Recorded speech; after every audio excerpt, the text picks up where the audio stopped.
But it's been 70 years since Denver7 first hit the airwaves here, and all month long we're showing you not only changes to our station, but changes to the state. Yeah, as Colorado grew, so did our highways. And on this Throwback Thursday, Denver7 traffic expert Jayson Luber is taking us on a road trip. This here is the intersection of Denver's two major interstates, I-25, which is right over there, and I-70 up there. You might have heard this called the mousetrap on a radio traffic report. There is still debate about who came up with the name. Former Denver7 consumer and entertainment reporter Bill Clark claims that he did, but most of us credit Denver's first airborne traffic reporter, the late Don Martin, who said the intertwining ramps could trap a mouse. Either way, this connection and these two interstates are vital to not just the city of Denver, but to all of Colorado, as nearly 500,000 vehicles drive through here every day. This interchange went through its last major reconfiguration during the 1990s, and what prompted the new design was back in August of 1984, this U.S. Navy truck hauling 6 torpedoes overturned, causing panic and gridlocked traffic throughout the day. The final bridge here was dedicated in 2003. Right in the middle of one of the largest, most extensive public works projects in Colorado history, TRex.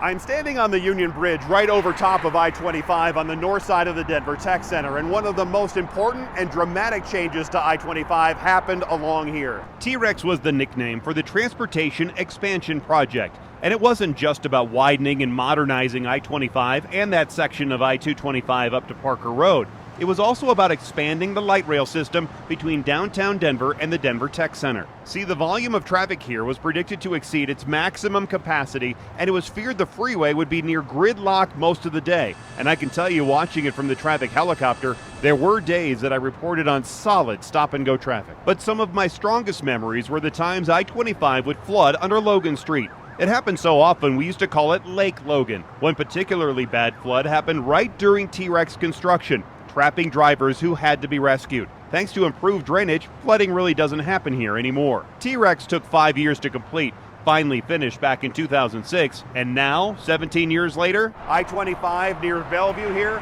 carries nearly 280,000 vehicles each and every day. It's still slow going, but better than it was.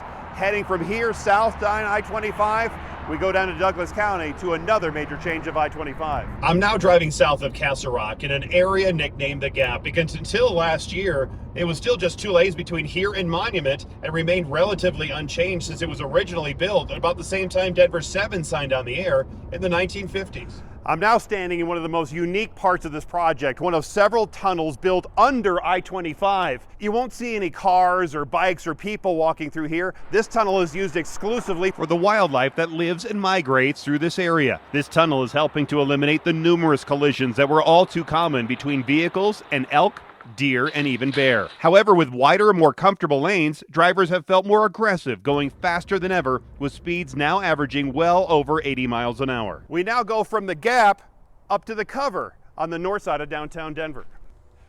As you can see, this is a park, but not just any park, because it's also the top, or cover as they call it, to a 1,000-foot long tunnel that allows I-70 traffic to flow underneath all the kids who usually play here every single day. The more than $1 billion Central 70 project, finished just last year, is a great example of how previous highway design can be transformed from splitting a neighborhood to bringing the community back together again. The original design was an elevated bridge-type highway that cut right through the neighborhoods. It wasn't until the bridge was in such disrepair, with concrete falling off and rebar showing, that instead of replacing it, the idea was to lower the interstate and connect the roads at ground level to allow the community to come together again. This is not the only tunnel along I-70. There's a much longer one about 60 miles that way at an elevation of 11,000 feet.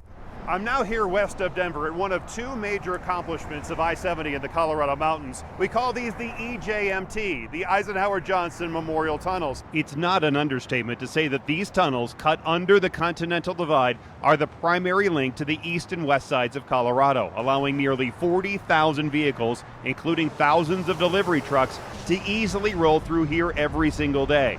And get this, since these tunnels have been opened, there have been more than 435 million vehicles that have used them. The other I-70 mountain engineering marvel is west of here through Glenwood Canyon. It's not hyperbole to say that the project during the 1980s was a marvel because of the way the interstate is stacked, double-decker style in places, and how the project team took care to incorporate the interstate into the fragile canyon environment. The canyon has seen its fair share of issues with rock falls and more recently flooding and severe mudslides in the summer of 2021. That closed the interstate for a couple of weeks. CDOT conducted extensive work over the last several years to prevent future rockfall and debris flow. Speaking of flow, just down the hill from here is a place where traffic doesn't flow well at all. It's a place for one of CDOT's next big improvements.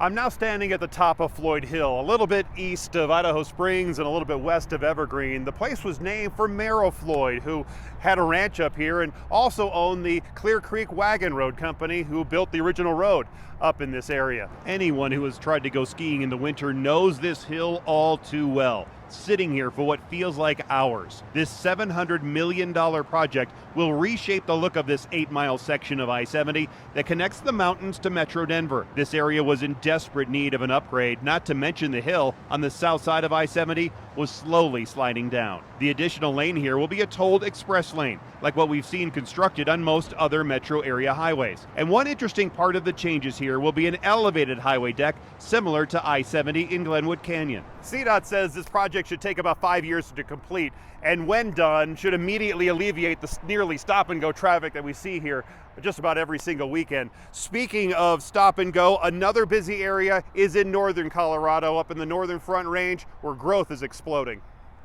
This is just a very small section of a seemingly never-ending project along the northern Front Range, I-25 through Longmont, Berthoud, Loveland, and Fort Collins. This project has been massive, constructed in several phases that started 5 years ago. Originally, construction was set to wrap up last year, but more and more parts were added as funding became available. That allowed CDOT to not only rebuild the roadway, but they replaced bridges with entirely new structures and installed new designs like the diverging diamond here outside of Johnstown, where you drive on the left, not the right, for a short time. There is also, new to Colorado, mobility hubs that allow for CDOT's bus stand commuter buses to stop in the middle of the interstate where passengers get on and off, allowing for quicker trips between northern Colorado communities and Denver. While there's an end of this project scheduled for sometime in 2024, another major project has been needed for years and years, and it's still on the horizon.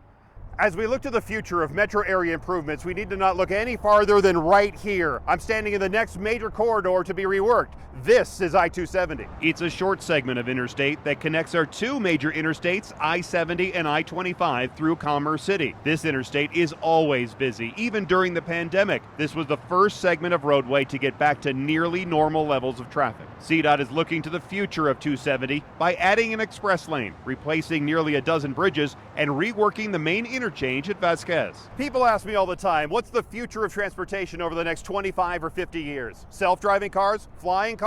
The way people drive now, I'm not so sure I'd want to fly next to them. I'm sure, though, there will be more emphasis on bike lanes and emphasis on alternative transit. But really only time will tell. What I do know is that we here at Denver 7 will be here to cover it all for you.